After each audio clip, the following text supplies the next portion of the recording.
Hey guys, tonight we're heading somewhere cold, damp, and just a little bit miserable. Medieval Scotland. You've just woken up in a rough, wind-bitten village where your bed is a musty pile of straw. Your roof leaks when it isn't frozen solid, and your feet are already tingling from the frost creeping through the dirt floor. You stretch slowly and realize you're still sore from chopping wood 2 days ago, and that was before the weather turned. So, before you get comfortable, take a moment to like the video and subscribe, but only if you genuinely enjoy what I do here. And hey, while you're at it, post your location and local time in the comments. I'd love to know where and when you're tuning in from. Now, dim the lights. Maybe turn on a fan for that soft background hum. And let's ease into tonight's journey together. You trudge outside, and your feet instantly regret being alive. There's no such thing as shoes unless you're wealthy, or you're lucky enough to have hand-me-downs from a cousin who didn't survive last winter. Your soles are calloused from years of walking over stones, thistles, and whatever the pigs left behind. Your toes are practically cousins with frostbite by now. But hey, you're used to this. You're Scottish. Tougher than most. Or so you've been told since birth, probably by someone missing a few fingers to frost or clan feuds. The bog stretches out in every direction, broken only by rough little homes that sag like they're too tired to stand upright. Smoke curls from their peat-burning hearths, drifting through the air with the particular scent of moss, ash, and wet sheep. Your own house is barely more than a thatched bundle of timber and turf. You share it with your parents, 3 siblings, and a goat who comes and goes as she pleases. She's the boss, really. You grab a bucket and head for the village well, careful not to slip on the frozen mud. There's ice clinging to the rim like it's been there since the last ice age. You give it a good whack with the side of your hand, drawing out a wince. Yep, fingers are definitely still numb. Someone else is already there. Your neighbor's boy, about your age, missing his front teeth. He grins anyway. Frost is fierce this morn, he says, like it's a pleasant surprise. It's not. But that's just how people are here. Complaining gets you nowhere. You nod and grunt something vaguely human, focusing on not spilling your hard-earned water on the walk back. Every drop counts, especially since bathing isn't exactly common. You can't spare the heat, let alone the modesty. A few chickens scurry out of your way, clucking in outrage like they pay rent. You pass the village blacksmith, already hammering something onto something else. Sparks fly into the wind. He's got soot on his cheeks, his breath puffing like smoke from a dragon. Honestly, he might be the warmest guy in the county, just by proximity to fire. Back home, you toss the bucket onto the table with a thud. Your mother is grinding oats with the same rhythm she uses to scold your siblings. She doesn't miss a beat. The stone mill groans, the goat farts, and your youngest brother starts crying again because someone looked at him funny. Just another beautiful Scottish morning. Breakfast, if you can call it that, is a thin, flavorless porridge made from barley or oats, whichever you still have. There's no honey, no fruit, no dairy. If you're really living it up, you might sprinkle in a pinch of salt, but don't go crazy. Salt costs more than your entire family's wardrobe, which, if we're being honest, is one shared tunic, 2 woolen cloaks, and a dream. You sit by the hearth while your father sharpens a rusting sickle. He's got that look again, the one that says, "Winter's going to kill us all if we don't work harder than we already are." You know the look. It's been passed down from father to son for generations, along with gout and a deep distrust of anyone from the next glen over. Historians still argue whether these early village setups functioned more communally or if the idea of every man for himself had already taken root. What we do know is that survival wasn't individual, it was collective.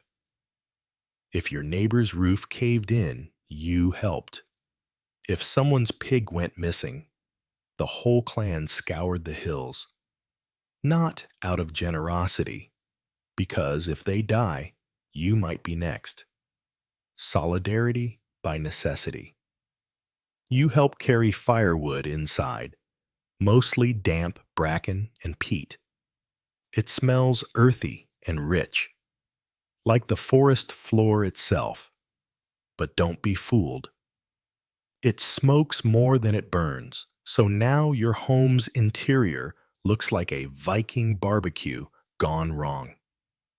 Your eyes water, your throat burns, and that's the cozy part of your day. Just outside the village limits lies the forest. Not the kind with picnic trails and scenic overlooks, but the kind full of wolves, outlaws, and things better left unnamed. You gather kindling there sometimes, always with a knife strapped to your belt. Not that it would help much. If something wants you dead in those woods, odds are it's been planning it since last spring. And yet, you're not afraid. Not really. Because this is your world. The cold, the muck, the constant shiver down your spine, they're all familiar friends now. Life in medieval Scotland doesn't give you time to feel sorry for yourself. It barely gives you time to breathe between chores, taxes, and whatever fresh disaster the weather brews up next. Oh, and the weather? It's not bad. It's legendary. You get horizontal rain, sleet that pelts like gravel, and winds so aggressive they knock chickens off their feet. You haven't seen the sun in 3 weeks, and you're starting to forget what shadows look like. Still, you make it to the end of the day with only one new blister, 2 splinters, and a mild suspicion you've got trench foot. You lie down on your straw mat, the goat curls up near your feet for warmth, not affection, and you pull your wool cloak over your head. It smells like sweat and smoke and home. The wind howls outside like a banshee on a personal mission. But you're used to it. You've got another brutal day ahead tomorrow. And if your luck holds, you might even keep all 10 toes. You wake up with a snort as something tickles your nose. It's straw again. You were hoping, just maybe, that you died peacefully and been reincarnated as a warm biscuit in some cozy bakery. But no, you're still very much alive, lying next to a snoring sibling and that goat who's now chewing on your tunic sleeve. Again, your stomach growls in protest. It does that a lot. It's not hunger anymore, really. More like an old, familiar ache that never goes away. A bit like your uncle's bad knee or the village gossip. You sit up and stretch, but your back cracks like a dry branch. Another day in medieval Scotland, and you already miss yesterday's stale porridge. Now, food. Let's talk about food, or the tragic lack thereof. You shuffle over to the fire, where your mother is already boiling something in a blackened iron pot. The scent wafting out is not exciting. It's earthy, vaguely sour, and faintly offensive. That's how you know it's breakfast. Oatmeal again. Or maybe barley mash. It's hard to tell. Whatever it is, it's been cooked, reboiled, stretched, and reboiled again, possibly since last Tuesday. If you're lucky, there might be a bit of wild garlic in there, assuming someone foraged it and didn't mistake it for foxglove, which would make the morning more exciting. You take your wooden bowl, charred at the edges and a little cracked, and ladle out a scoop. It slops in like wet cement. There's a moment where you imagine being a Norman noble, lounging with honeyed pastries and exotic fruits. But that fantasy dies as soon as you bite into something crunchy. Was that a pebble? No one's sure. You keep chewing anyway. In theory, your diet is based on local grains, oats, barley, maybe rye if you're lucky. These aren't fancy grains. They're scratchy, stubborn, and require backbreaking work just to become something edible. Bread exists, sure, but don't get too excited. It's dense, heavy, and likely to leave a bruise if thrown. You might get oat cakes, those beloved slabs of slightly burnt dough, crisped on a hot stone. They're filling, yes, but in the same way a rock might be. Meat? Not unless someone dies. Chickens are for eggs. Cows are for milk. And pigs are too precious to butcher unless there's a festival, a wedding, or a surprise English invasion. Even then, only the best parts go to the laird or the clergy. You? You might get a foot, or a tail, or just the smell wafting downwind. Fish is an option if you live near water. But let's not pretend medieval Scottish rivers were teeming with salmon, just waiting to be caught. You spend hours standing in freezing shallows, praying for movement, only to drag out a fish so small it might just be wet optimism. And fruits or vegetables? Ah, that's a luxury for summer. In the colder months, your options dwindle to root vegetables stored in dank cellars. Turnips, onions, maybe carrots if you're rich in both luck and soil. Historians still argue whether the average peasant diet was barely adequate or downright starvation grade. Either way, scurvy was a fun surprise no one wanted. There's no sugar, no chocolate, no coffee, just grain. So much grain. You start dreaming about it, talking to it, apologizing to it for all the chewing. A quirky detail that's easy to miss. Sometimes you flavor your porridge with stale ale, not because it tastes better, but because the ale is safer to drink than the water. That murky well you draw from every morning? Let's just say the goats use it too.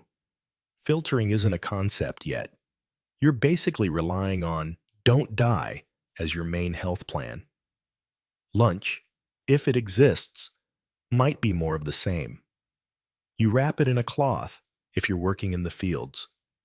If not, you reheat the leftovers over a fire that smokes worse than an indecisive forest. There are no snacks, no second breakfasts, no cheeky desserts, just survival rations. You eat to not die. That's about it. Dinner is identical to breakfast, but with slightly more despair. There's a small celebration when someone finds mushrooms, but also a quiet, underlying fear. Because, fun fact, nobody's entirely sure which mushrooms are edible. You go by what your grandmother swears by, or what didn't kill your neighbor last week. It's a gamble, like everything else. And then there's fasting. Not spiritual fasting, though the church absolutely gets in on that. but fasting because there's simply no food. Crops fail, storms ruin stores, rats invade the cellar and leave nothing but their tiny paw prints and bad attitudes. You go days without eating. You distract yourself with prayer, chores, or gnawing on bits of dried leather. Sometimes you chew birch bark. It's fibrous. Oddly enough, food customs become sacred. A single oat cake might be split 5 ways. You offer the first sip of ale to your ancestors, partly out of respect, partly out of superstition. Your goat has a better diet some days, mostly because she forages freely and doesn't have to deal with taxes. Speaking of which, you often owe food. Your laird expects payment in the form of grain, eggs, or a chunk of whatever you've miraculously managed to preserve. And the church? They'd like a tithe, thank you very much. God appreciates 10% of your nothing. Tonight, your mother stirs the pot one last time. It's a thin stew, bulked with wilted greens and a single, lonely chunk of salted meat, probably from the time someone's sheep was struck by lightning. You eat in silence, listening to the wind batter the walls and wondering if tomorrow might bring a rabbit snare with actual rabbit in it. You finish, scrape your bowl with a rough bit of bread, and sigh. Not because you're full, please. That's a distant dream. You sigh because you've made it through another day with something in your belly. And in medieval Scotland, that's no small victory. The morning mist rolls in like a slow-breathing beast, swallowing your village in a pale, damp fog. You wrap a coarse wool cloak tighter around your shoulders and step outside, boots squelching in the ever-present mud. The sun hasn't even broken through the clouds, and already your chores are stacking up like a poorly planned cairn. The air smells of sheep, smoke, and the kind of damp that seeps into your bones and forgets how to leave. Welcome to daily work in medieval Scotland, where the weather is your coworker, your boss, and your greatest enemy all at once. Your life is work, not the clock in at 9 and complain about Gary in accounting kind. No, this is the relentless, sunrise to pitch dark kind of work where your hands are calloused by 12 and your back is ruined by 30, if you live that long. Today, you're off to the fields, again. The soil is rocky, as if the land itself is annoyed by your attempts to make it productive. You stab at it with a wooden plow, possibly guided by a grumbling ox or a surly cousin. If you're lucky, you might find a patch of earth that doesn't immediately reject your seeds like a bad dinner guest. Crops are mainly barley and oats. Potatoes haven't arrived yet. That's centuries off, so don't get any ideas about creamy mashed anything. You spend hours bent at the waist, sowing or weeding, usually under a sky that can't decide if it's going to rain or just threaten you all day. When the weather isn't wet, it's windy. Wind so sharp it feels like it's trying to carve your face into a relief sculpture.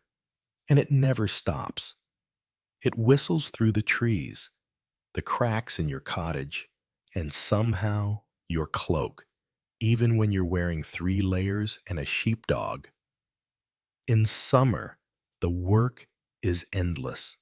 Fields need tending. Fences need mending. Peat needs to be cut from the bog and dried so it can later warm your hovel for 2 glorious hours before turning to ash and sadness.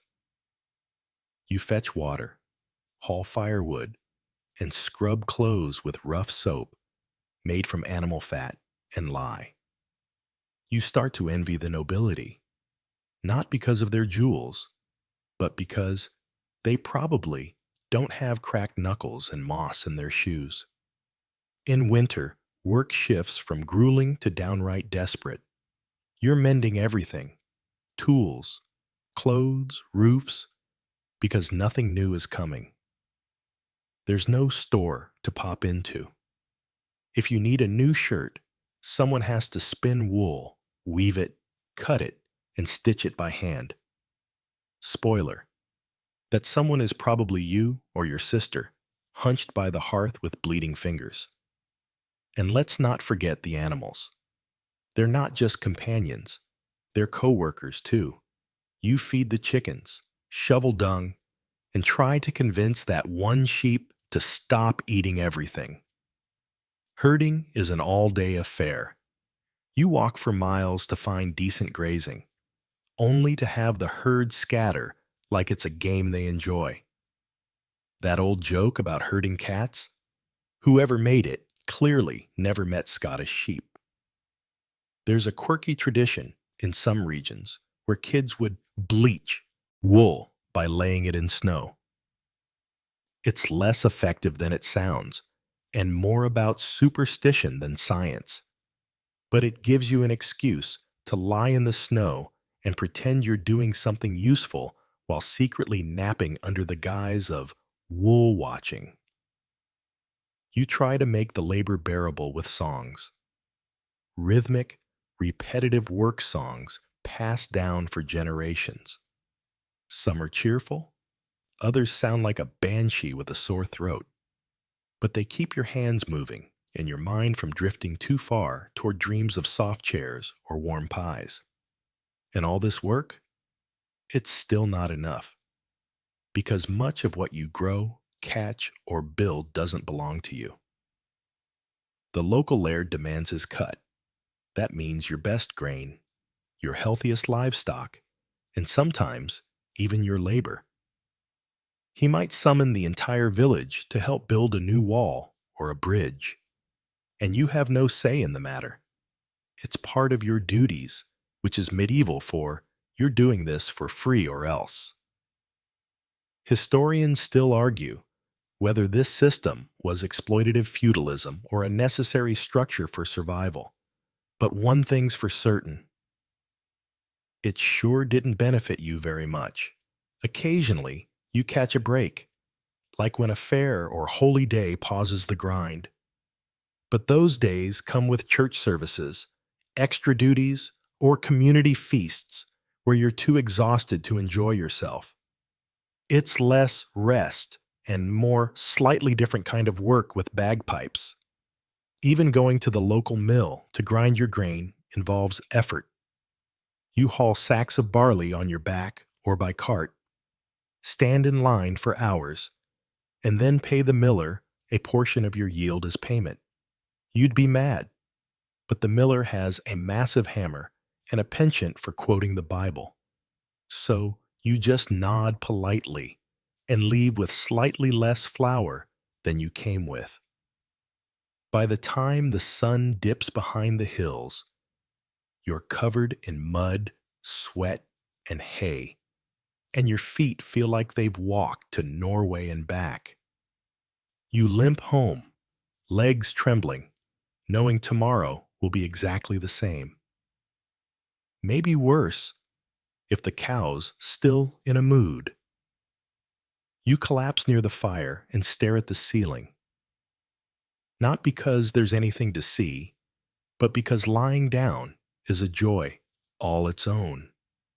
Your hands twitch in your sleep, still miming the day's labor. And in your dreams, you're finally warm, well fed, and sitting in a chair that doesn't creak when you breathe. But then morning comes, and the mist rolls in again. The seasons shift, and the land you work so hard to coax into cooperation becomes more than just a workplace. It becomes a battleground. This time, not against weeds or weather, but against something far less predictable: the very people and clans that surround you. Welcome to the fine art of not getting stabbed in the back over a cow. In medieval Scotland, Peace is a myth told to children so they don't wake up screaming. The truth is, your life is threaded with constant tension, low-grade paranoia, and occasional bursts of very real, very loud violence. And not from outsiders necessarily. Often, it's your own neighbors, people with the same weather-beaten faces and the same complaints about sheep, who might turn on you at any moment. Clan rivalries rule your world. You're born into a name, and that name comes with centuries of baggage. Maybe someone from Clan MacDonald once stole some land from the MacLeods, or insulted their grandmother, or looked sideways at their goats. It doesn't matter if that happened 3 generations ago. You're expected to carry that grudge like it's a family heirloom. You grow up knowing which tartans to avoid, which names to spit at, and which faces to smile at while secretly sharpening your dirk. The hills are alive with the sound of vendettas, and there's no such thing as a minor insult. Even stepping over the wrong boundary line can lead to a skirmish. The good news? You're probably armed. The bad news? So is everyone else. You carry a sciandub, a small knife tucked into your belt or boot, just in case things turn ugly. If you're a bit wealthier, or your cousin is a blacksmith, you might have a proper sword or axe. Either way, weapons are part of your daily wardrobe, not because you're spoiling for a fight, but because you'd rather not be caught unarmed if one finds you. Clan battles aren't grand affairs with shiny armor and trumpets. They're messy, quick, and full of shouting. Maybe it starts with cattle theft, a favorite pastime that's somewhere between survival tactic and provocation. You wake up one morning and discover your prized heifer is gone. You know exactly which clan took it, and now it's your move. Do you retaliate, risking a full-blown feud? Or do you let it slide and get branded as weak? There's a fringe tradition known as creech, a formalized kind of cattle raiding that, in some cases, was actually condoned as a rite of passage for young men.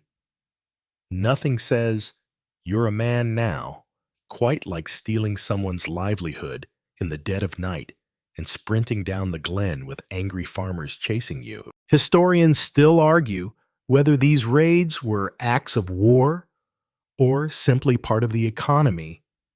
After all, livestock was currency, pride, and sustenance wrapped in one fuzzy, mooing package. Of course, these feuds don't just affect warriors. You, the innocent farmer or crofter, get caught in the crossfire. If your clan's at war, your home might be torched, your tools stolen, and your winter stores pillaged by rival families seeking vengeance. You learn to bury things, literally. You hide your best grain in the ground, stash money, what little there is, in hollowed out beams, and teach your children escape routes just in case, and don't think the authorities are coming to help. If the King Van even knows your village exists, he's probably more annoyed than concerned. Royal control in the Highlands is like trying to herd smoke. The crown might technically rule the land, but in practice, it's the clans who enforce law and order, often by causing chaos.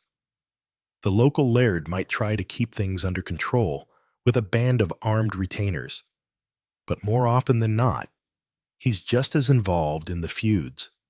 Sometimes he even starts them, to settle scores or grab territory.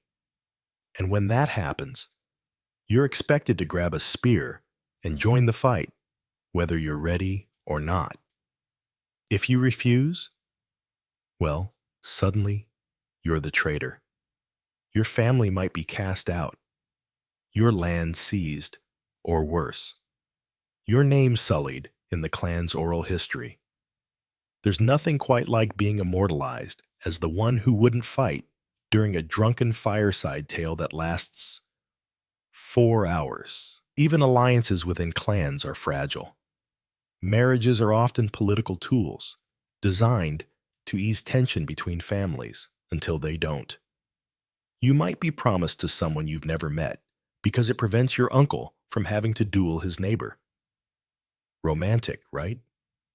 Once in a while, there's a gathering of the clans, a feast, a wedding, a seasonal celebration where the bickering pauses for one night.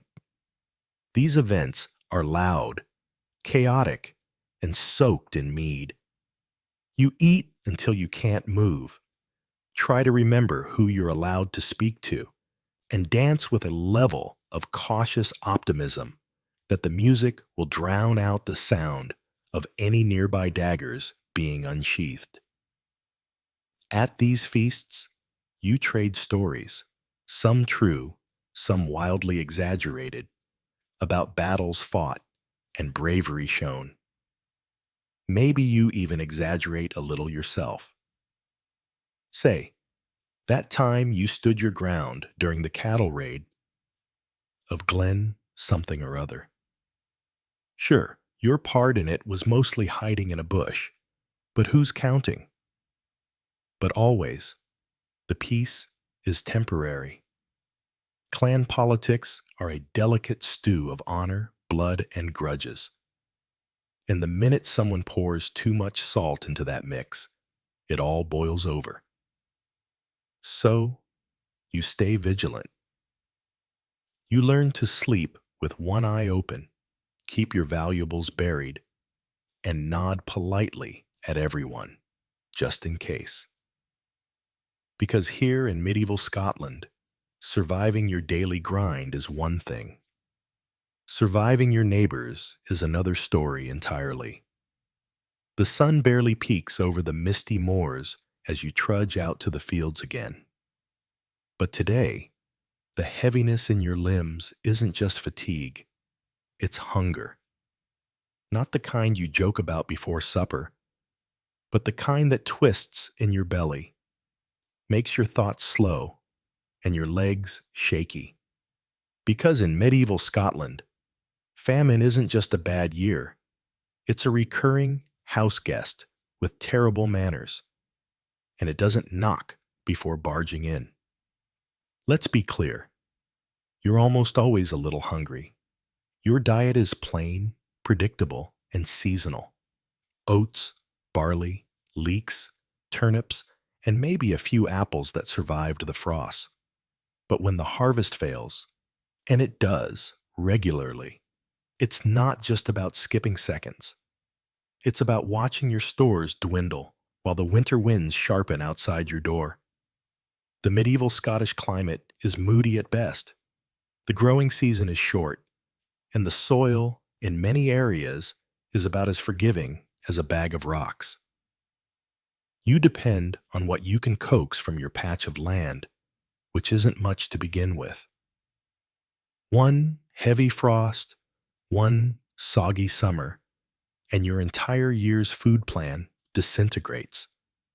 You've got no supermarket to dash off to, no pantry full of dried pasta and snacks, just a root cellar and whatever you manage to harvest before the skies turn spiteful.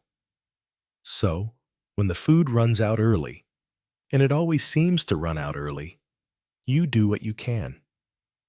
You start stretching the oatmeal with water. You turn stale bread into soup. You dig up the last of the turnips and try not to think about how long they need to last. There's a whole medieval art to pretending you're not starving. The poor, of course, are hit the hardest. If you're a tenant farmer, your first duty is to give a portion of your harvest to your landlord. What remains is for you and your family, which is often not enough. If you're lucky, your laird isn't completely heartless. If you're not, well, you learn just how many ways there are to prepare grass. People get creative during famine. There are records of Scots boiling tree bark, scraping moss off rocks, or mixing ground-up bones with flour to make a gritty, barely edible paste. Fringe remedies pop up in oral tradition. Certain seaweeds, boiled thistles, even powdered fish scales if you're really desperate. Don't ask about the taste. Historians still argue whether some of the more outlandish famine foods were real or the result of later exaggeration. One tale speaks of villagers making soup from leather boots, boiling the soles to release any lingering fat. It sounds ridiculous until you realize hunger makes even the unimaginable feel reasonable. In extreme years, entire communities vanish. You might wake up one morning to find the cottage next door abandoned, the hearth cold, the thatch roof drooping like a tired sigh. No notes, no goodbyes, just the quiet horror of knowing they left because they were starving, and you might be next. Charity exists, sort of. The church is supposed to care for the poor, and in some areas, monks and priests do their best to hand out bread and warm broth. But there's only so much to go around, and monasteries are not bottomless kitchens. When their stores run out, prayers are the only thing left to offer. And just when you think you can't get any hungrier, along comes Lent. Yes, you're still expected to fast, even during famine. No meat, no dairy, and absolutely no complaining, because this suffering, it's meant to cleanse the soul. Never mind that your soul is already hanging by a thread and your stomach sounds like a haunted cave. Rules are rules, and the church isn't big on exceptions.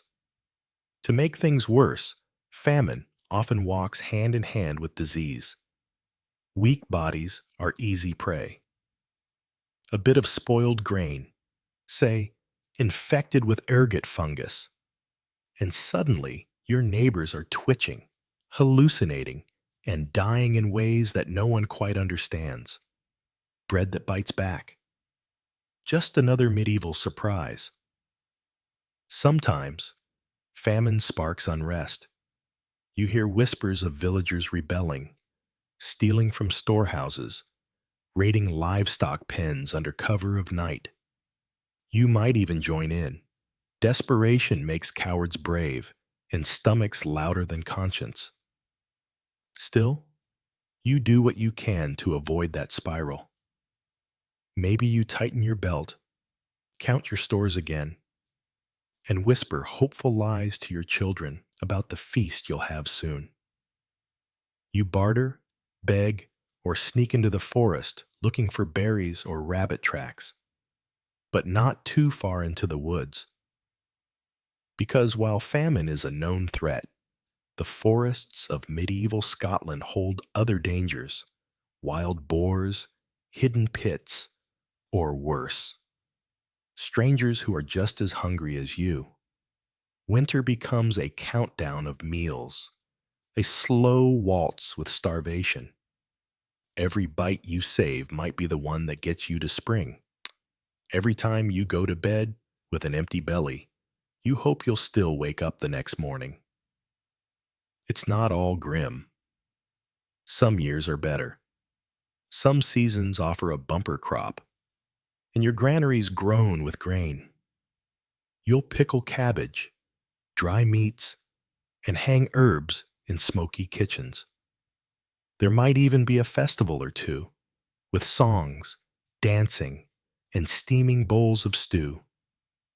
And when the good times come, if they come, you'll celebrate them with a manic joy. Only someone who's seen hunger can truly understand. But for now, your days are spent counting potatoes, rationing dried peas, and making tea from wild mint just to have something warm in your hands. Your stomach aches, your ribs feel sharper. You dream about bread more than you dream about love. So you press on. Because in medieval Scotland, hunger isn't just a feeling, it's a season, and it always, always comes back around. You wake to the sound of coughing, wet, rattling, unmistakable.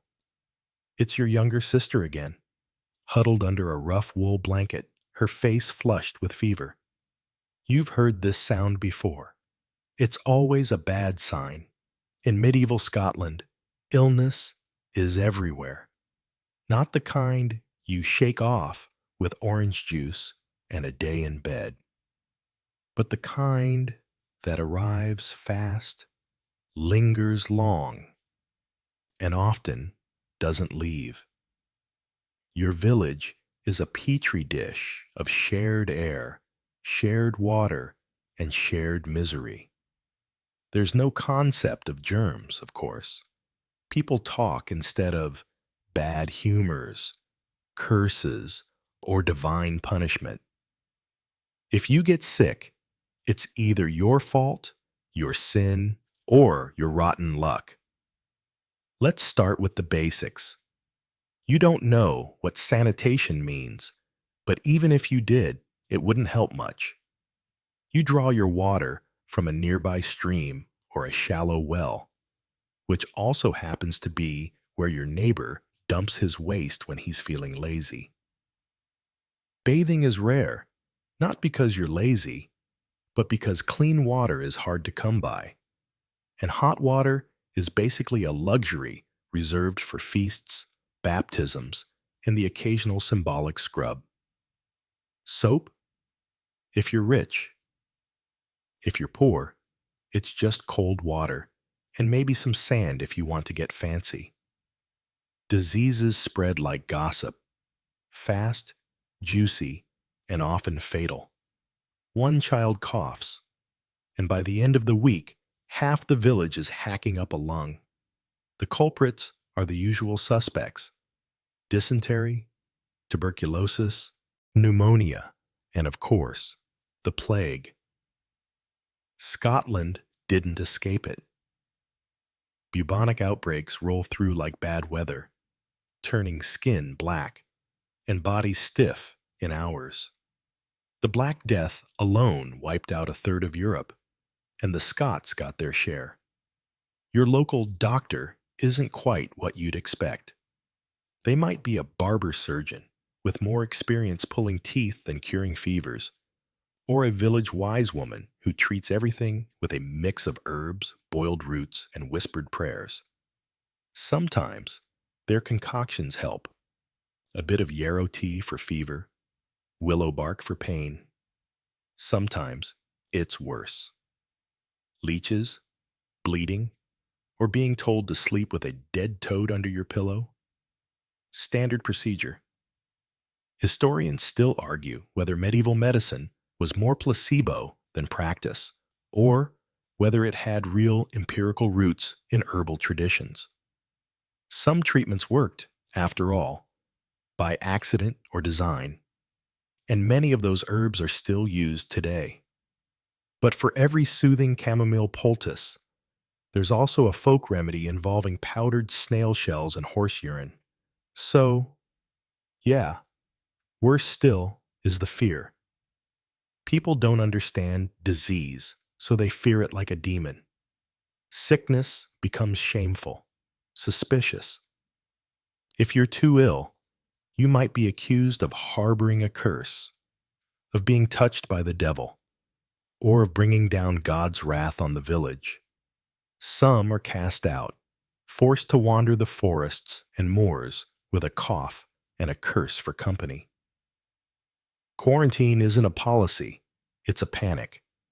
Whole households are boarded up, especially during plague years. Food is dropped through windows. No one enters or leaves. If you're lucky, you recover. If not, you die in the dark with only a prayer and your terrified family for witnesses.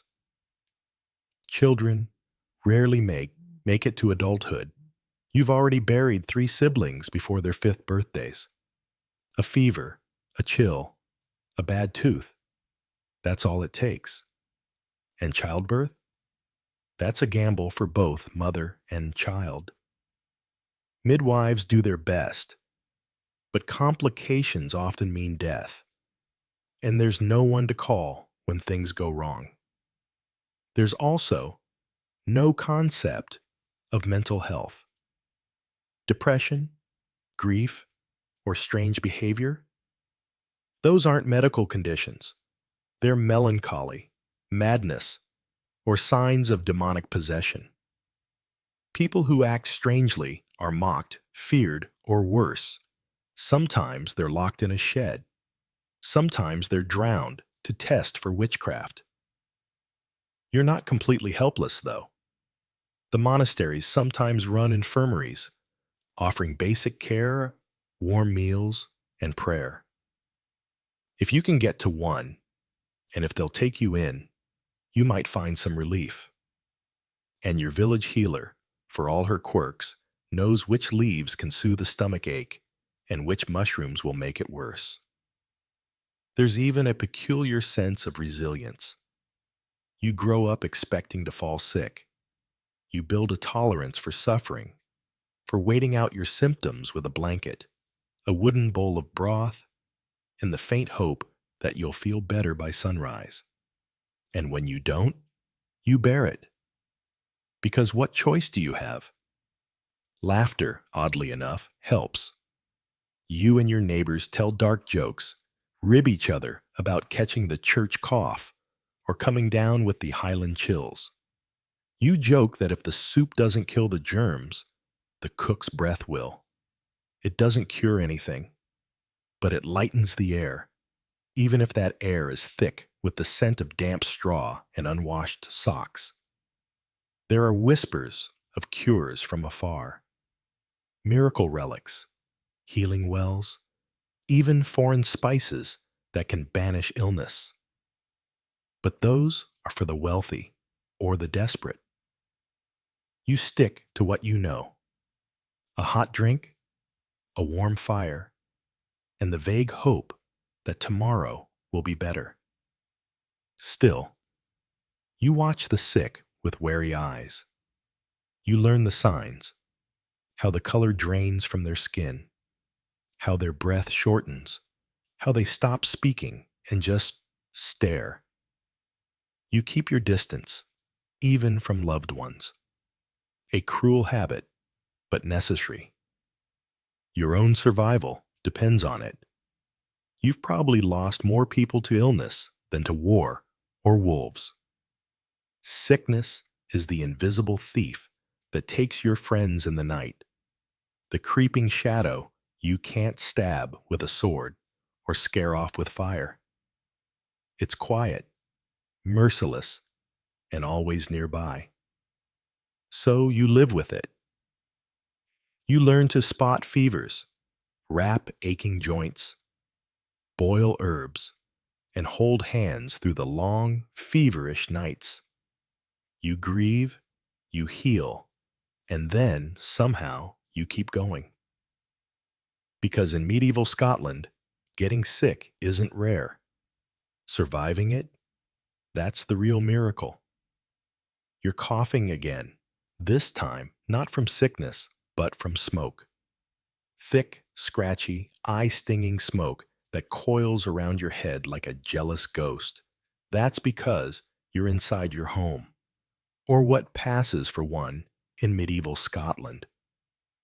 A narrow hut of stone and timber, topped with a thatched roof and sealed as best as possible against the Highland wind. The hearth sits right in the middle, and there's no chimney, just a hole in the roof that may or may not let the smoke out depending on how the wind feels that day. Life indoors is, to put it mildly, uncomfortable. You live, eat, sleep, and sometimes shelter animals all under the same small roof. Privacy? Not a chance. Your parents sleep on straw mats in the corner, and you curl up wherever there's space not already occupied by a sibling, a chicken, or someone's muddy boots. The walls are stone, the floor is dirt, and the furniture is more concept than reality. Maybe a few stools, a wooden table, and a pile of rags that pretends to be bedding. In winter, which lasts approximately forever, you're grateful for the fire, but it turns the air thick and black, and your lungs are already paying for it. Your eyes water so constantly, you've started to assume that's just how vision works. Historians still argue whether these early homes were designed poorly or simply prioritized warmth over air quality.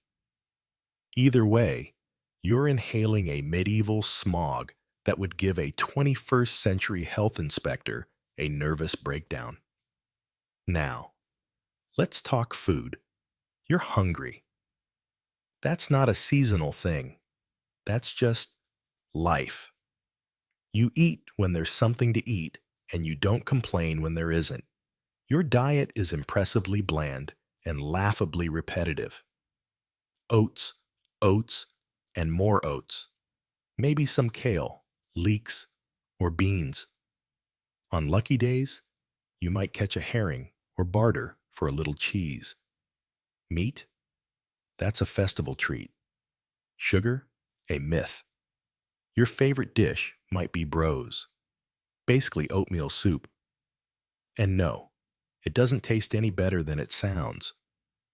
Porridge is a daily event, and if you're lucky enough to have some fat or onions to throw in, you savor it like a modern gourmet meal. But you're never full. Not really. Your stomach is always bargaining. I'll stop growling if you give me just one more boiled root. Cooking is a challenge when your tools are wooden spoons and a single iron pot, and your oven is just a flat rock near the fire. Sometimes you bake flatbreads or bannocks over the coals, which tastes like ash mostly. And sometimes you don't cook at all, because there's simply nothing to cook. You learn to ration, to preserve what you can with salt or smoke, and to eat quickly before someone else nabs your portion. And then there's cleanliness, or the complete and utter absence of it. You sleep in the same clothes you worked in, which are the same clothes you wore yesterday and the day before. If you're lucky, you own a second tunic for special occasions or burials. Your feet are cracked, your nails are black with soil, and your hair smells faintly of sheep and despair. Lice? Constant companions. Fleas? Consider them roommates. You pick them off each other like it's a family activity. Bathing isn't unheard of, but it's rare enough to be noteworthy. You might wash in the river in summer, assuming you don't mind freezing your soul out through your skin. Otherwise, it's a rag and a prayer. Lighting? Forget it. When the sun goes down, you rely on tallow candles, basically congealed animal fat with a wick, which smell as good as they sound. You might also burn rushlights, thin reeds dipped in grease that sputter and smoke more than they illuminate. And yes, it's every bit as romantic as it sounds. Dim, flickering shadows, the scent of scorched meat fat, and your grandmother snoring in the corner. Clothing, too, is about survival, not style. You wear rough wool tunics, coarse linen underclothes if you're lucky, and maybe a heavy cloak in winter. Everything itches, everything smells, and everything is patched so many times it's more stitch than fabric. You don't own shoes for most of the year, and when you do, they're stiff leather things that rub your ankles raw. You'd think the hardship would at least give you a strong immune system or a good night's sleep, right? Wrong. The cold seeps into your bones at night. The wind whistles through every crack in the walls.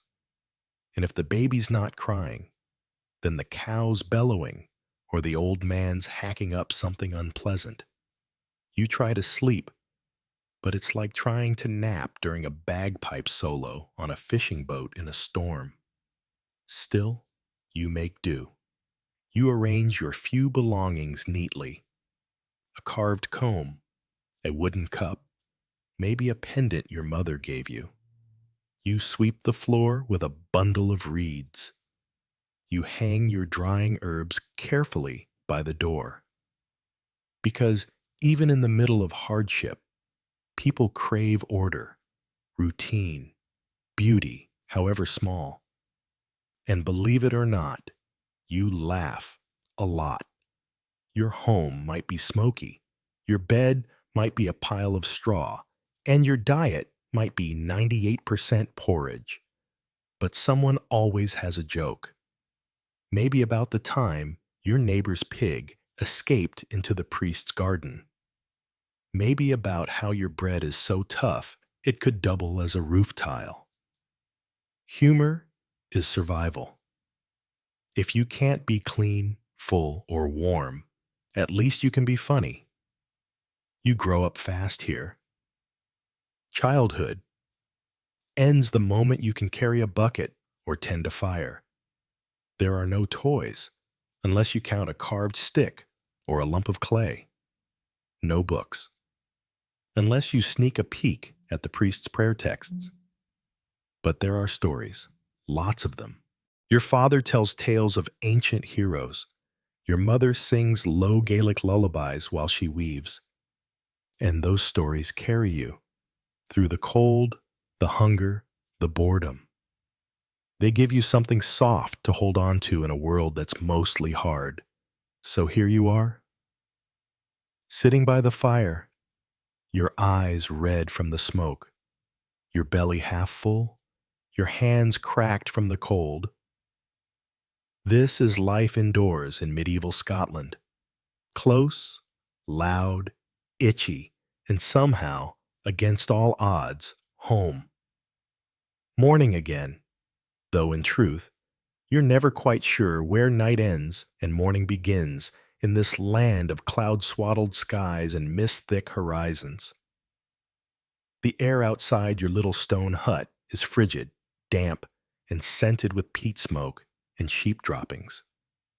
You step out, barefoot, your toes meeting the mud like old enemies, and stretch your aching back as you prepare for another day of toil under a sky that never quite commits to being blue. You're not a farmer in the way a modern person might imagine, with neat rows, buzzing tractors, and iced coffees in hand. You're what's called a crofter, or more simply, a subsistence farmer.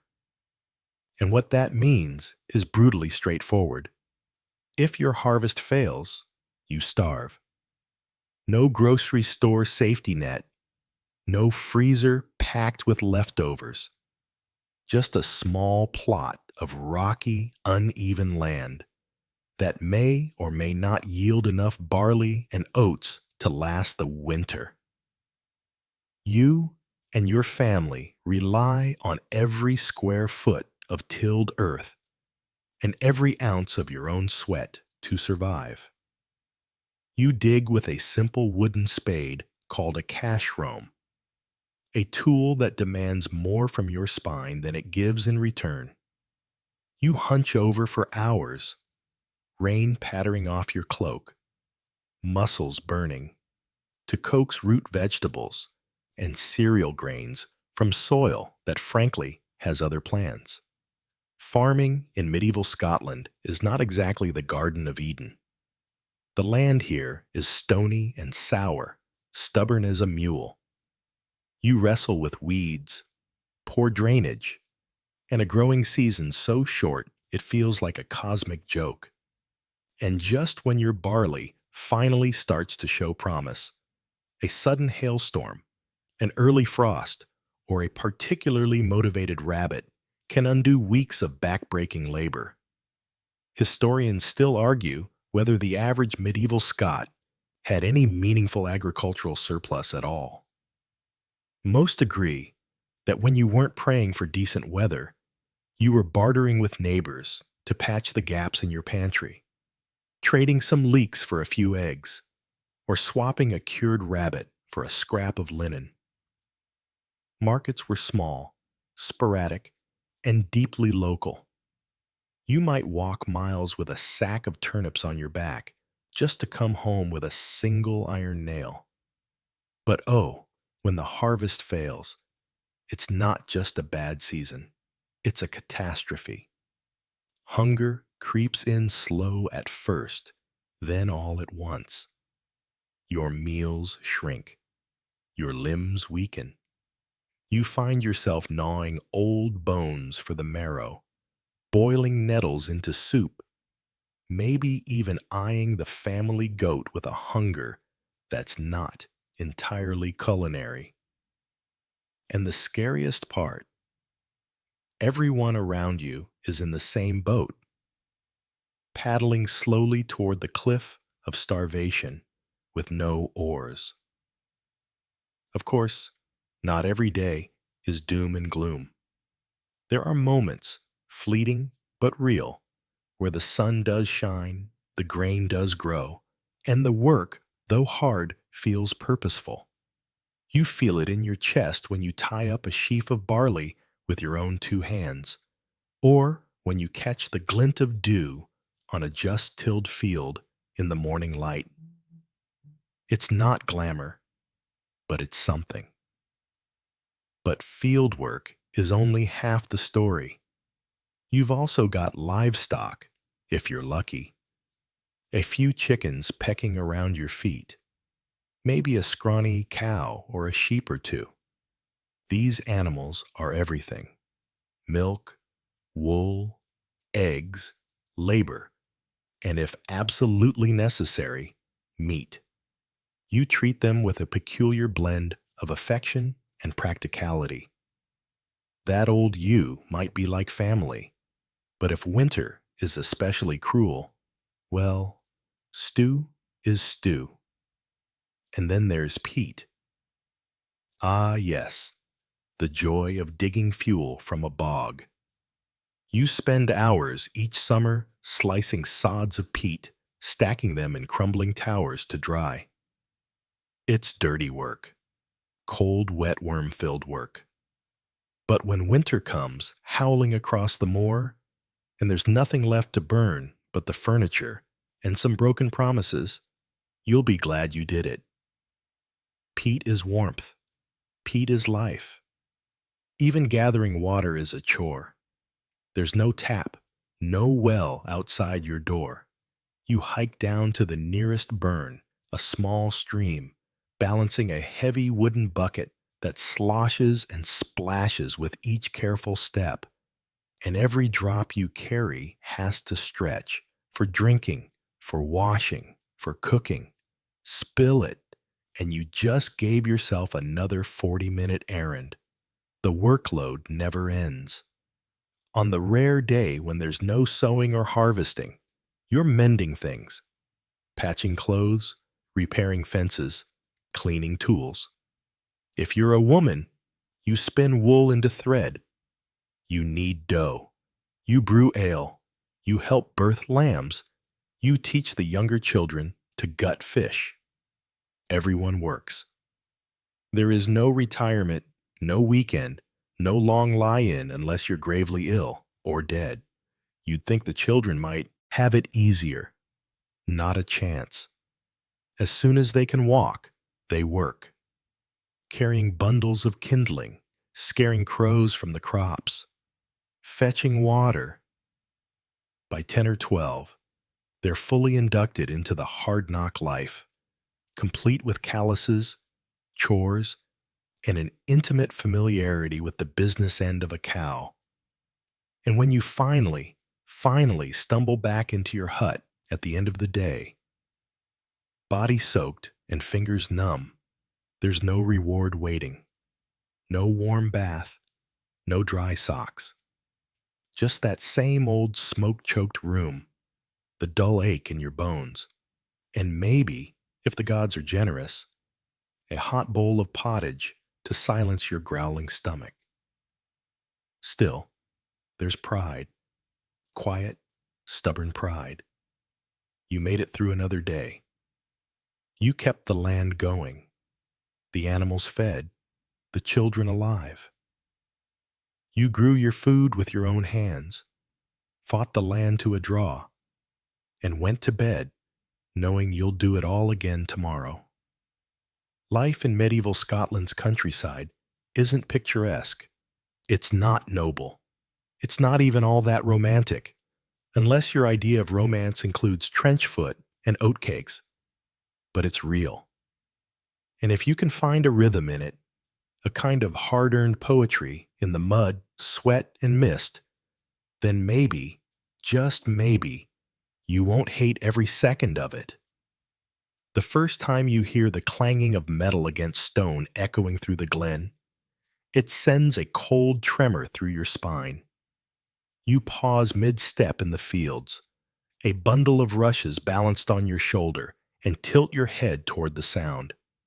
Not thunder, not hoofbeats. Something worse. Raiders. In medieval Scotland, your biggest enemy isn't the weather, the wolves, or even the starvation, though all three take their turns. It's the people, especially the ones who don't consider themselves your people.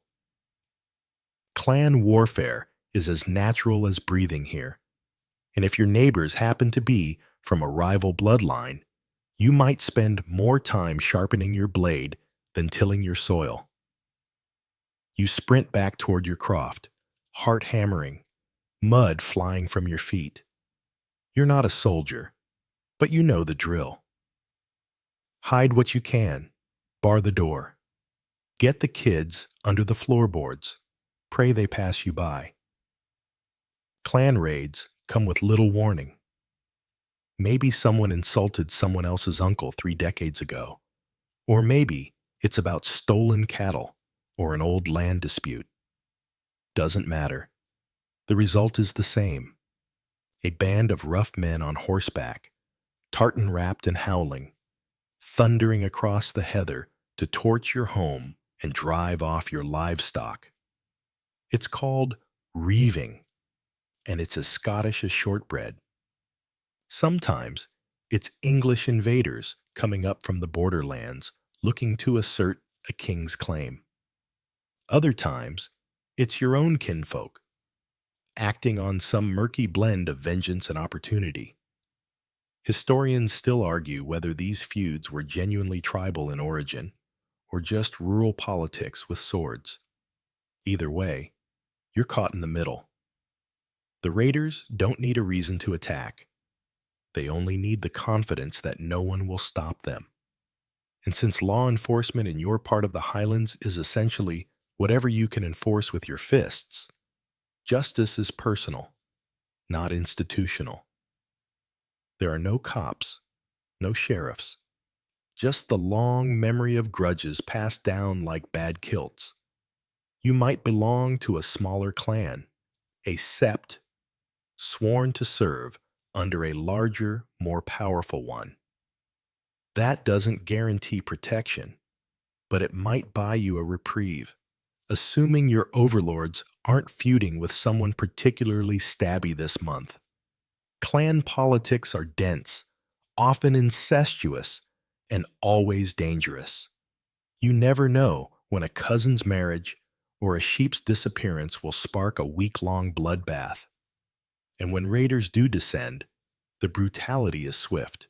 If you're lucky, they'll just take your cattle. If you're unlucky, they'll take your crops, torch your roof, and leave someone bleeding in the peat. You fight back if you can, but you're no knight in shining armor. You're wielding a wooden club and a kitchen knife. They've got spears. Even after the raid ends, the aftermath is a slow-motion collapse. Thatched roofs don't replace themselves. Your fields are trampled, your stores gone. Your best pig? Probably halfway across the glen by now, being roasted by someone who doesn't even know your name. There's no compensation, no relief fund. If the local laird is feeling generous, or wants to keep your allegiance. He might send a few sacks of grain. More likely, he'll just send condolences and a reminder to pay your rent on time. So, you rebuild.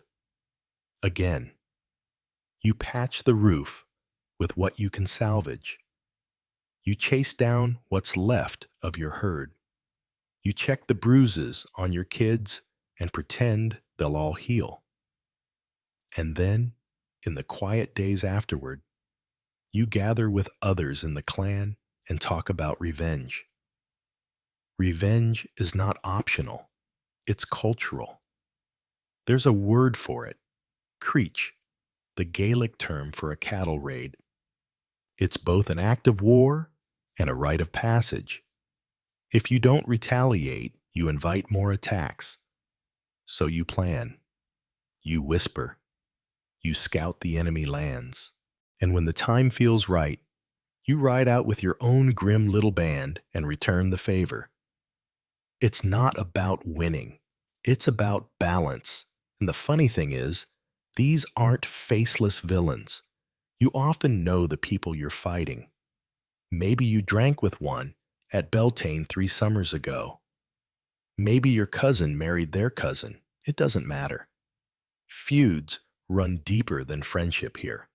Sometimes your laird tries to keep the peace, organizing truces or marriage alliances to tie the clans together. These occasionally work, until they don't. Then it's back to the broadswords and flaming torches. One quirky but deadly tradition is the hand-fasting marriage, a sort of trial union where couples are bound for a year and a day. If either party backs out, no hard feelings, except when these unions are used to manipulate alliances. That's when betrayal cuts as sharply as a dirk. Even in the quieter stretches, when no blades are flashing, you feel the tension in the air. Suspicion is a survival skill. You memorize faces at market. You watch the horizon from your door frame. You bury your valuables under the hearthstone, just in case. And yet, amid all this chaos, there's a fierce pride in your identity. You know your tartan, your war cry, your ancestry going back generations. You can trace the bloodlines that matter. You might be poor, cold, and constantly on edge, but you are part of something older than any crown or border. It's hard not to romanticize it just a little. The roaring fires, the fierce loyalty, the songs sung in Gaelic around smoky hearths. But romantic notions don't patch wounds or feed families. They don't prevent the next round of vengeance from finding you asleep in your bed. You tuck your children in close that night, listening to the distant bark of a dog and wondering if it's alerting to deer or danger. You keep the sword by the door. The embers glow low, and you lie in the dark, thinking not about peace, but about the next time steel meets flesh under a Highland moon. You wake up to the sound of coughing. Not your own this time, which is both a relief and a warning. It's your younger brother, or maybe your niece. It's hard to tell in the dark, smoky hut. The air feels heavy this morning, thicker than usual, the way it does when illness has crept in quietly during the night. You sit up on the straw pallet and instantly regret it. Your back, ever loyal to medieval comfort, cracks like a damp log in a hearth. Welcome to the latest chapter of your unglamorous life, surviving disease in medieval Scotland. When people picture medieval sickness, they often imagine the plague. And fair enough, it did make the rounds. But really, it's more of an ensemble cast of misery. You're dodging everything from dysentery and tuberculosis to smallpox and ergot poisoning. Yes, even your bread might be trying to kill you, and there are no hospitals here, not the kind you'd hope for anyway. There are healing women, folk healers, herbalists, sometimes called cunning folk, who know their way around a poultice or a foxglove infusion. But if you're expecting sterile tools and bedside manner, you're about 5 centuries too early. The average treatment for a serious illness might involve sheep dung, mugwort tea, or a ritual involving chanting while standing under a new moon. Does it work? Sometimes. Maybe. Historians still argue whether these remedies had real pharmacological value or if it was all just smoke, prayer, and placebo. You open the wattle door to get some air, stepping outside into a cold mist that clings to your tunic. Breathing the outside air is better, but barely. You can smell the peat fires rising from the village, mixed with the more pungent aromas of livestock and human presence. There's a reason diseases spread fast here. People live practically on top of each other. There's little in the way of hygiene, not because you're gross, but because soap is a luxury, and the idea of germs hasn't been invented yet. You wash occasionally in cold water, unless it's winter. Then you don't. You value your toes too much for that kind of nonsense. Oh, and your water source? Probably a stream, or well shared by every human, goat, and frog in the area. Enjoy the taste of bacteria with a hint of iron. You hear a moan behind you and turn to find your aunt slumped against the doorframe, pale and sweating. Her hands tremble as she tries to ladle water from the bucket. You guide her back inside, heart sinking. Fever. Again. And what can you do? You chew some dried yarrow leaves, soak a cloth in a river water, and place it on her forehead. That's the extent of your medical arsenal. If she lives, it'll be thanks to luck and maybe her own stubborn constitution. People die quietly here. Sometimes loudly, yes, but more often it's the slow fade of someone no longer able to rise from the floor, surrounded by family whispering prayers in Scots or Latin, hoping a passing priest will stop by to give last rites. Childhood is especially dangerous. You've seen more than one sibling buried under a cairn before they could even speak. Infant mortality is so common, it barely causes surprise anymore. You name your kids after their dead siblings as a kind of insurance policy. If one survives, maybe the name will stick. Your local holy man, probably a traveling friar, might suggest illness is a punishment from God or a test of faith. And you, lying next to your sick family, might wonder if you failed the test without ever understanding the rules. Still, you carry on. What else is there? When someone finally succumbs, there's a whole ritual for that too.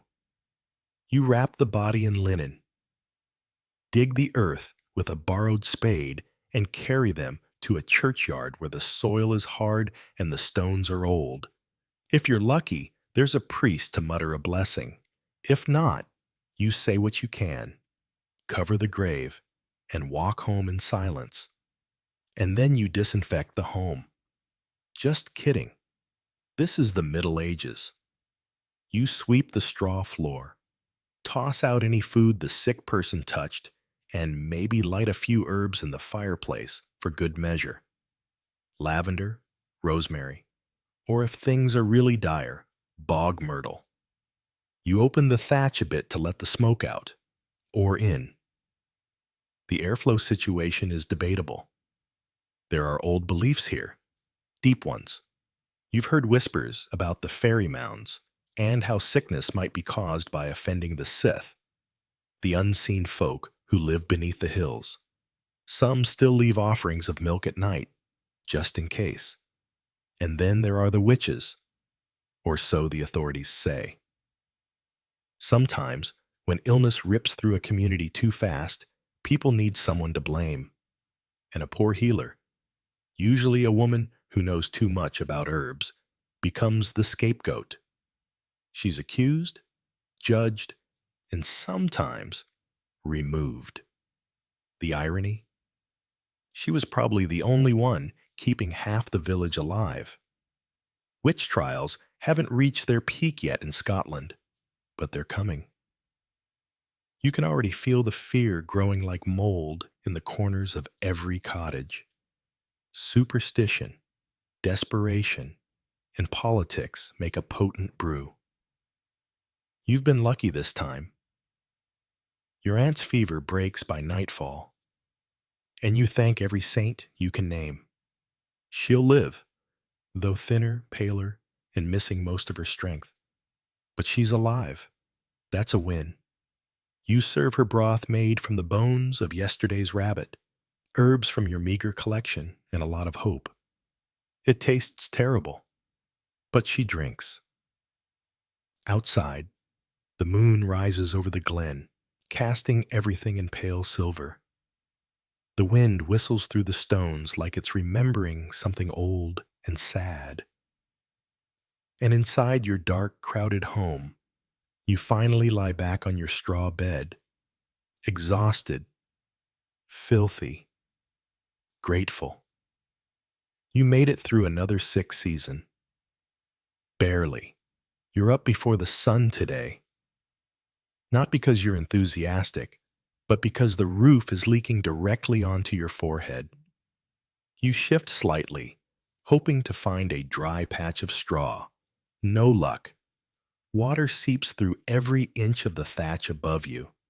The steady drip, drip, drip, punctuating your morning like the world's most passive-aggressive alarm clock.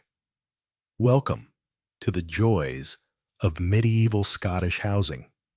Most of your home is made from whatever the land offered. Wattle and daub walls, woven twigs plastered with a mixture of mud, straw, and a generous helping of animal dung. It's impressively insulating in winter and attractively smelly all year round. The floor? Dirt, unless you're rich, which you're not. And the furniture? If it doesn't double as firewood in emergencies, it's doing great. Your bed is just a sack of straw. Or, if you're lucky, bracken.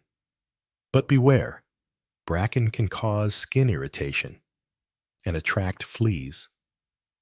Double feature. Outside, the rain has turned the village path into a slop of mud and sheep droppings. Your boots squelch as you walk. Your heel gets stuck. You nearly faceplant. Just another Monday. But you're not just enduring the weather. You're also trying to survive the living arrangements. Privacy is a myth. Your entire family shares this single-room cottage. You know who snores, who talks in their sleep, who kicks. You know what everyone smells like before they've even entered the room. And bathing, it's a seasonal sport.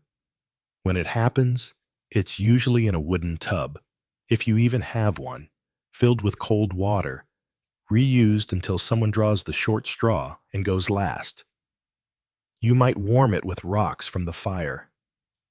Or you might just shiver and scream internally. Houses in this part of medieval Scotland are often longhouses or crofter-style homes, narrow and low to the ground, better at keeping heat in and wind out. Still, winter finds its way inside, usually in the form of a chill that bites through wool and bone alike.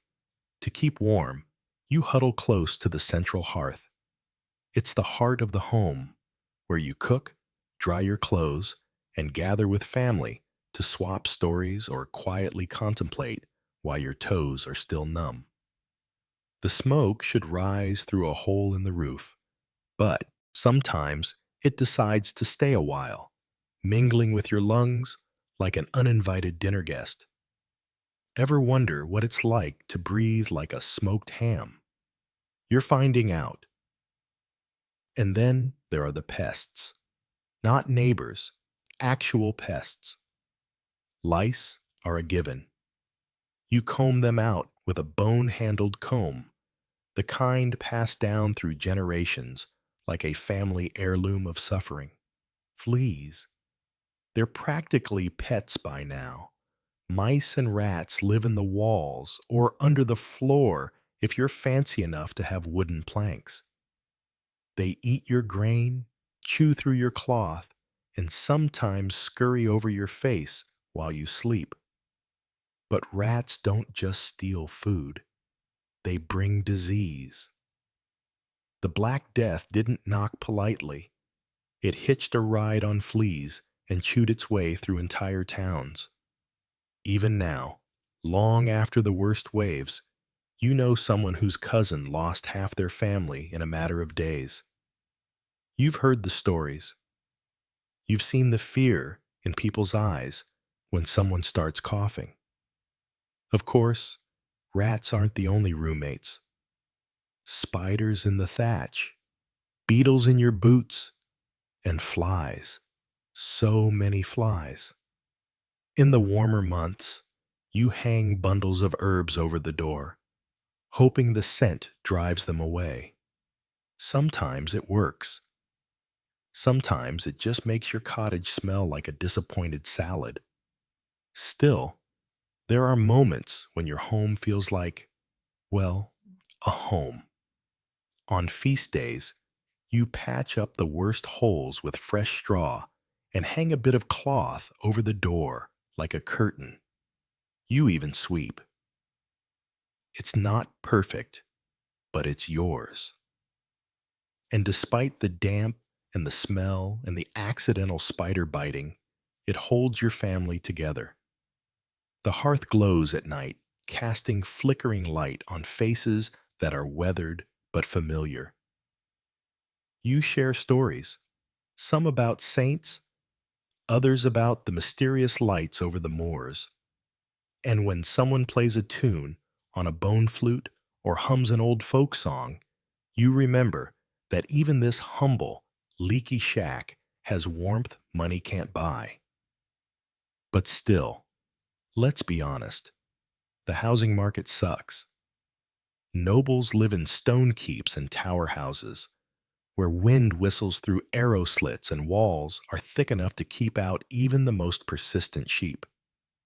But you'll be lucky if your roof doesn't cave in after a storm. Even when you help build new homes, maybe for a newly married couple, it's a laborious process. You gather reeds from the river, cut timber from nearby woods, and spend days plastering walls with a mix so vile it might qualify as a war crime. But once it's done, the community gathers, shares some ale, and you feel, if only briefly, that you've built something meaningful. Still, don't get too attached. Houses catch fire. Thatched roofs go up like kindling. One overturned candle, and poof, your whole existence is smoke on the wind. That's why your hearth is sacred. You treat it like a living thing. You guard its flames like your life depends on it, because it does. And in summer, when the rain stops and the midges come out in full demonic force, you almost miss the smoke. Almost. By nightfall, you're back in your straw bed. The roof still leaks. Your feet are still damp. The dog is snoring under your cot. The fire is a glowing ember, and the wind is howling through the cracks like a banshee on vacation. You stare up at the dark ceiling, listening to every creak and scuttle. You wonder if tomorrow you'll patch that hole, or if the roof will just collapse first and save you the trouble. You wake to shouting, not panic, Just the morning bustle, chickens clucking, someone arguing over a misplaced hoe, a baby wailing in the next cottage. Outside your door, the world is already in motion because nobody in medieval Scotland gets a lazy Sunday. Today, your body aches more than usual. And by usual, we mean the baseline agony of being constantly overworked, underfed, and utterly at the mercy of the elements. But you're up anyway, because today's not just any day, it's rent day. That's right. You don't actually own the land you're farming or the hut you call home. That all belongs to your local laird, or maybe a monastic estate. You're a tenant, and your rent isn't paid in coins. It's paid in kind: grain, labor, chickens, or even a few barrels of barley ale if you're brewing inclined. So you bundle up your goods and prepare to make the walk. The manor house isn't exactly nearby, and the path cuts through thick bogs and rocky hills that make every step an ankle twister. You pass others on the same pilgrimage: neighbors with goats in tow, a girl carrying a basket of eggs with grim concentration, and one old man dragging a cart that's missing a wheel. He gives you a look that says, "Don't even ask." At the estate, things are formal. You wait in a long line with your fellow villagers, each offering their share to the steward. He checks off names with a feather quill, sipping wine as if he's allergic to effort. You, on the other hand, just walk 6 miles holding a bag of oats that smells like mildew. You hand over your due, and maybe, if you're lucky, you avoid a fine. Maybe you didn't miss any work days on the Lord's fields this month.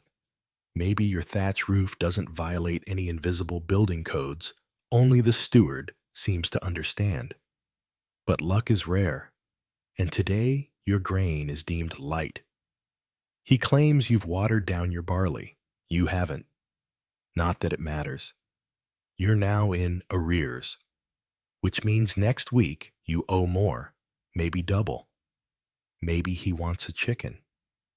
Maybe he wants you to spend a whole day weeding his herb garden. You don't argue. You just nod and move on. Historians still argue. You hear someone mutter behind you, whether these dues were harsher under secular lords or the church. You suspect the answer is yes. You make your way home, fuming quietly. But anger has no outlet here. You can't challenge the system. If you cause trouble, you could lose your land, or worse, be outlawed. And being outlawed in medieval Scotland doesn't just mean you're in trouble. It means you have no legal protection. Anyone can rob or kill you, and the courts won't bat an eye. Good luck surviving with that kind of Yelp rating. Still, there's an odd solidarity in shared suffering. Back in the village, people swap stories of their encounters with the steward like war tales. You laugh together, cry a little, and drink a bit too much when you can afford it. And sometimes, just sometimes, the burden eases. Like during a seasonal festival, the village erupts in color and music. You light a bonfire, dance around it, and share whatever scraps you can spare. Someone plays the fiddle. Kids chase each other with wooden swords, and old folks tell tales of giants, selkies, and ghostly pipers who haunt the cliffs. You lose yourself in the flicker of flame and forget for a while how hard life is. Until someone throws up in the oat bin, and suddenly reality returns with a vengeance. Even so, you make it through the seasons. Spring's mud gives way to summer's backbreaking field work. Then comes harvest, your best chance at securing enough food to last through the winter. You gather what you can, dry it, salt it, store it in barrels and crocks. But food spoils, mice find the stores, and if you miscalculated, or if the weather turned, you'll face hunger come January. Or worse, the dreaded famine years. Every so often, the rains don't stop, crops fail, people starve, parents ration food to their children, and elders quietly skip meals. Some folk head to the woods to forage, risking exposure or wild animals. Others try to trap birds or dig for roots so bitter they burn your mouth. And during times like those, even community breaks down. Theft increases. People whisper about neighbors hoarding bread. There's suspicion, fear, and that quiet, heavy grief that never makes a sound. And still, you wake up. You tend your animals. You care for your family. You survive. Because what else can you do? This is the reality of medieval Scottish life. It's not just brutal weather, or poor housing, or even the endless fleas. It's the constant pressure from above, the sense that no matter how hard you work, someone else owns your time, your land, your future. It's the grind of obligation, paid in sweat, livestock, and dignity. And yet, you endure. Your children grow. Your neighbor helps you rebuild your wall after the storm. Someone brings you a hot bowl of porridge when you're sick. And in those moments, you remember that you're not alone. Because if there's one thing medieval Scottish peasants understand, it's that survival isn't solitary, it's shared. And even in a world where rent day comes with threats and taxes come with hunger, there are still moments, fleeting, quiet, but real, where you feel human again. A good laugh around a fire, a warm hand on your shoulder, a song sung in the dark, and when those moments come, you hold on to them like gold. The fire's low now, the day long behind you. The sounds of the village have faded to a distant hush, just the creak of timbers and the soft rustle of wind through thatched rooftops. You lie on a straw-stuffed mattress, rough but familiar, wrapped in a wool blanket that smells faintly of sheep and wood smoke. The chill creeps through the cracks in your walls, but you're used to it. Your breath fogs slightly in the dark, and every sound outside feels far away, like the world is slowly turning its volume down. The aches in your body settle into something warm, dull, but bearable. You've survived another day, another rent, another harvest, another stretch of hunger, rain, or cold. You think about the people you know, the woman who always brings extra firewood to those who run out, the boy who whistles tunelessly while he mends fences, the old man who swears he once saw a kelpie by the river. Whether their stories are true doesn't matter. They're part of the fabric here, as much as the mist, the moss, the stones beneath your feet. Somewhere beyond the hills, a distant howl echoes. Maybe a wolf. Maybe the wind, pretending to be one. You've learned not to flinch. The dangers of the wild are real, but not nearly as persistent as the demands of life itself. And still, you persist. You run your fingers along the seams of your blanket, tracing each stitch like a memory. Someone made this by hand. Someone took the time, in a world with no time to spare, to give you warmth. That's the secret, maybe. Not the castles or the clans or the kings, not the taxes or the battles, or even the legends carved into stone. The secret of surviving medieval Scotland is in the small, quiet mercies. A bowl of broth after a long day, a song hummed against the wind, a neighbor who notices when your chimney goes cold. You might not live long here, you might not live well, but you live.